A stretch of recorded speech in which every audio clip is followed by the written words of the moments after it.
গাজলডোবা ডুয়ার্সের মুকুটের এক রঙিন পালক। তিস্তা নদীকে কেন্দ্র করে গড়ে ওঠা এই পর্যটন কেন্দ্র ডুয়ার্স প্রেমী মানুষের কাছে যেন এক উপরি পাওনা। শীত, গ্রীষ্ম কিংবা বর্ষা সারা বছরই এখানে পর্যটকদের ভিড় থাকে চোখে পড়ার মতো। আর যেহেতু আমরা থাকি ডুয়ার্সে, তাই যে কোনো একটা ছুটির দিন মানেই আমাদের কাছে বাঁধন ছাড়া হয়ে বেরিয়ে পড়া। তাই আর 5টা ছুটির দিনের মতো আজও আমরা বেরিয়ে পড়েছি। আর আমাদের আজকের ডেস্টিনেশন গাজলডোবা। চলুন তাহলে ভিডিওটা শুরু হচ্ছে এখান থেকেই। আপনারা সাথে থাকুন আর দেখতে থাকুন। আজকের ভিডিওতে আপনাদের জন্য থাকবে গাজলডোবা সম্পর্কিত সমস্ত তথ্য। চলুন তাহলে শুরু করা যাক। মূল শিলিগুড়ি শহর থেকে প্রায় 30 কিলোমিটার দূরত্বে অবস্থিত এই গাজলডোবা চারিপাশে ঘন বৈকুণ্ঠপুর বনাঞ্চল দিয়ে ঘেরা। এখানে রয়েছে তিস্তা নদী।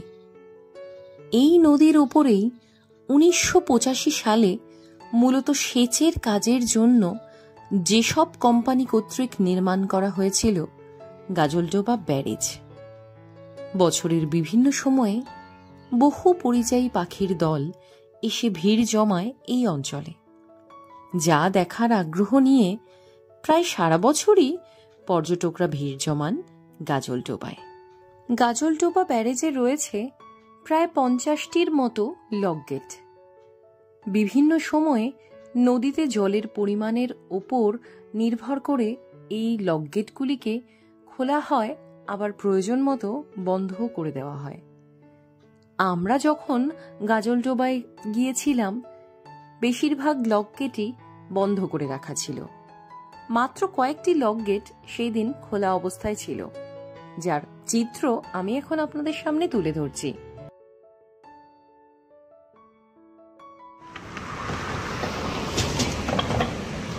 তো তিস্তা ব্যারেজের উপর দিয়ে হেঁটে যাচ্ছি এখন আমরা দুজন। আর এখন আমি তোমাদেরকে দেখাবো কয়েকটা লক গেট খোলা রয়েছে। সেইখানকার মানে জলের কি বলবো বল, মানে কতটা ভয়ঙ্কর ভাবে সেদিক দিয়ে জল যাচ্ছে সেটা একবার দেখাবো আমি তোমাদেরকে। চলো তাহলে যাওয়া যাক।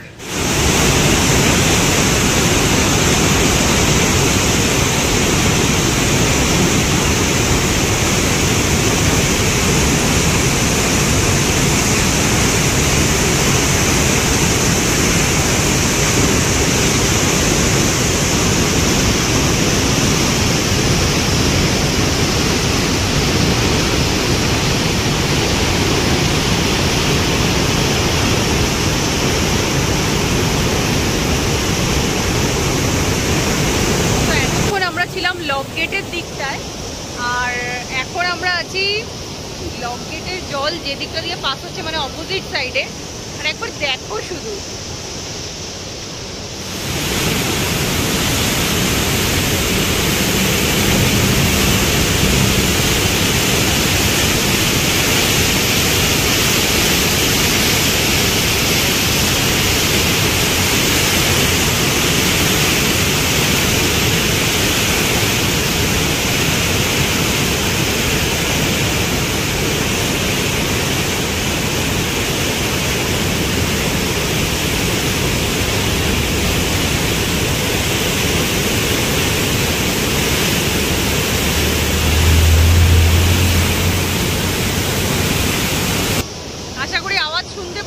মানে এত ভয়ানক এই জায়গাটা। আমার তো মানে ভয় লাগছে, আমি রীতিমতো সুশোভনকে ধরেছিলাম, মানে এত ভয় লাগছিল। পুরো ভেতরটা, বুকের ভেতরটা মনে হচ্ছে এখনো কাঁপছে, এতটা ভয় লাগছে বলে এই জায়গাটা, প্রচন্ড ভয় লাগছে এই জায়গাটা, তাই যে সত্যি। আর যেহেতু বর্ষাকাল, মানে নদী একদম পুরো ফুলে ফেপে আছে পুরো। তো এই মুহূর্তে এখন আছি এই তিস্তা ব্যারেজের সঙ্গে লাগোয়া, মানে তিস্তার একদম যে পার রয়েছে ঠিক সেই অংশেই একটা সুন্দর, পেছনেই দেখতে পাচ্ছ বসার ব্যবস্থা করা রয়েছে এবং একটা পার্কের মতো রয়েছে। এখানে আসলাম আমরা, এই জায়গাটা একটু ঘুরে দেখি, কিছুক্ষণ এখানে সময় কাটাই। আর স্পেশালি এখানে একটা জিনিস খুব ভালো লাগছে, সেটা হচ্ছে এখন যেহেতু পড়ন্ত বিকেল, আর এখান থেকে দেখো একবার সূর্য ডুবছে, এই যে সিনটা, এটা দেখতে ভীষণ সুন্দর লাগছে। আর স্পেশালি যখন এই যে সূর্যের আলোর যে ছটা, সেটা যখন নদীর জলে এসে পড়ছে তখন সেটা আরও সুন্দর দেখাচ্ছে। এই দেখো দেখো একবার কতটা সুন্দর লাগছে এই জায়গাটা।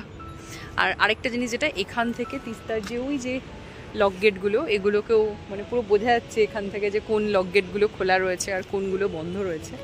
তো সব মিলিয়ে এই জায়গাটায় ভীষণ ভালো লাগছে। আর মানে খুব ভালো একটা ফিলিং হচ্ছে এখানে এসে। অ্যাকচুয়ালি আমরা যারা ডুয়ার্স এলাকায় থাকি, সময় পেলেই আমরা চলে আসি এই সমস্ত জায়গায় প্রকৃতির মাঝে আর খানিকক্ষণ সময় কাটাতে। তো সব মিলিয়ে তোমাদেরকে বলবো, তোমরা যারা ডুয়ার্সে ঘুরতে আসো এবং আসবে, তারা অবশ্যই একবার হলেও এই গাজলডোবায় এসো আর এই জায়গাটা কিন্তু অবশ্যই ভিজিট করো। তোমাদের সকলেরই খুবই ভালো লাগবে। আর স্পেশালি এই জায়গাটায় যদি বর্ষাকালে তোমরা আসো, তাহলে তোমাদের আরও মানে এখানকার ভালো সিনারিটা, এখানকার যে ভিউগুলো, সেগুলো তোমাদের আরও ভালো তোমরা দেখতে পাবে এবং ভালোভাবে সেটাকে ফিলও করতে পারবে।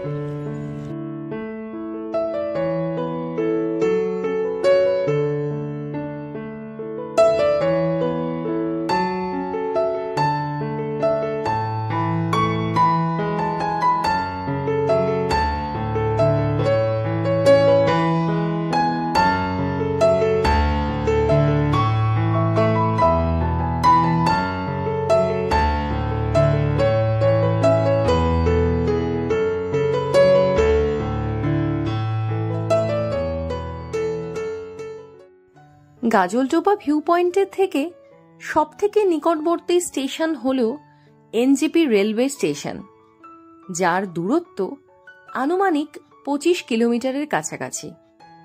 এছাড়াও বিখ্যাত লাটাগুড়ি ফরেস্ট থেকে এই পর্যটন কেন্দ্রের দূরত্ব প্রায় 30 কিলোমিটারের মতো।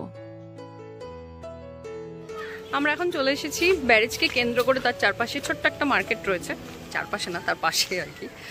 তো বিভিন্ন ধরনের, দেখো আমার পেছনেই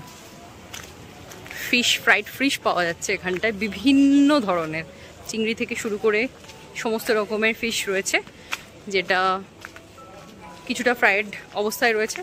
আর তোমাদের যদি কারো মনে হয় তো এই দেখো, গিয়ে তোমার যেটা চয়েস সেটা বললে ওরা সঙ্গে সঙ্গে ইনস্ট্যান্ট ভেজেও দেবে। আর সাধারণত কোনো সমুদ্রের ধারে বা কোথাও দেখবে যে ছোটোখাটো একটা লোকাল মার্কেট যেমন থাকে, সেই রকমই এখানে একটা লোকাল মার্কেট রয়েছে। বেসিক্যালি বিভিন্ন ধরনের ট্যুরিস্টরা যেহেতু এখানে আসে, তো তাদের জন্যেই আর কি এই মার্কেটটা রয়েছে। আমরা এখন চলে এসেছি একদম যে পাশে লক গেট দিয়ে আটকানো রয়েছে তার এই পাশটায়। দেখতেই পাচ্ছ এখানে কোনো জল নেই, সেই জন্য। আর যদি লক গেটের ওই পারে যদি যাওয়া যায়, তাহলে বুঝতে পারবে যে অ্যাকচুয়ালি নদীতে এখন কতটা জল রয়েছে। গাজলডোবা ভিউ পয়েন্টের পাশেই গড়ে উঠেছে ছোট্ট একটি মার্কেট। এখানে এলে আপনি পেয়ে যাবেন বিভিন্ন রকমের হ্যান্ডমেড জুয়েলারি এবং সেই সঙ্গে ফাস্টফুডের একটা হিউজ অপশন। কোথাও গিয়ে যেন আপনার এখানে আসলেই মনে হবে চলে এসেছেন হয়তো দীঘা বা পুরী বেড়াতে। এই যত রকমের মাছ আপনারা এখন দেখছেন, সবই কিন্তু তিস্তা নদী থেকে তুলে আনা মাছ। এখানে পাবেন ছোট থেকে বড় নানান প্রজাতির চিংড়ি, পার্শে এবং উত্তরবঙ্গের অত্যন্ত পপুলার একটি ছোট প্রজাতির মাছ, বরলি মাছ। এই সমস্ত মাছ খেয়ে দেখতে একেবারেই কিন্তু ভুলবেন না এখানে এলে।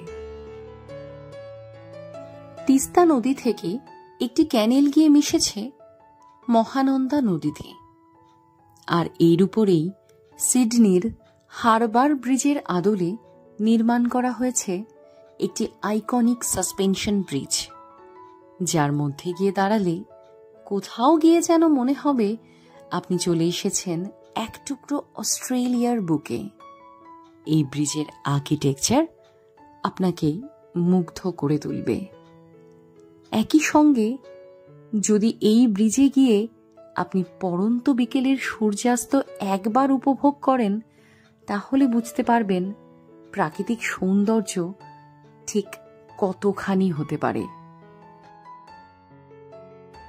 তো এখন আমরা চলে এসেছি এই গাজলডোবা যার জন্য প্রসিদ্ধ, অর্থাৎ এই এত সুন্দর ব্রিজটাতে তোমরা দেখতেই পাচ্ছ আমার ঠিক পেছনে। আর এই দেখো আমি ব্রিজের মধ্যে দাঁড়িয়ে রয়েছি এখন, এই দেখো ভীষণ ভালো লাগছে। স্পেশালি এখান থেকে সানসেট যে আমরা দেখছি এটা দারুণ লাগছে দেখতে। আর কিছুক্ষণ পরই সন্ধে নামবে। তো চলো তাহলে যা যা করছি সমস্ত কিছু তোমাদের সাথে শেয়ার করছি, তোমরা সবাই সাথে থাকো, দেখতে থাকো। গাজলডোবা ভিউ পয়েন্টকে কেন্দ্র করে গড়ে উঠেছে একটি বোটিং স্পট। কাশ্মীরে না গিয়েও যদি কাশ্মীরি নৌকো ভ্রমণের আনন্দ বা ডাল লেকের শিকারা রাইডের আনন্দ আপনি উপভোগ করতে চান, তা কিন্তু চোখের পলকেই আপনি পেয়ে যাবেন এই গাজলডোবায়। মাত্র জনপ্রতি 100 টাকা টিকিট মূল্যের পরিবর্তেই এই সমস্ত নৌকো ভ্রমণের আনন্দ আপনি উপভোগ করতেই পারেন। এছাড়াও বাচ্চাদের বিনোদনের জন্য এখানে রয়েছে হর্স রাইডিং এর সুবিধে। 50 টাকা এবং 100 টাকা মূল্যের পরিবর্তে এই হর্স রাইডিং এর আনন্দ বাচ্চা থেকে বড় সকলেই নিয়ে নিতে পারেন।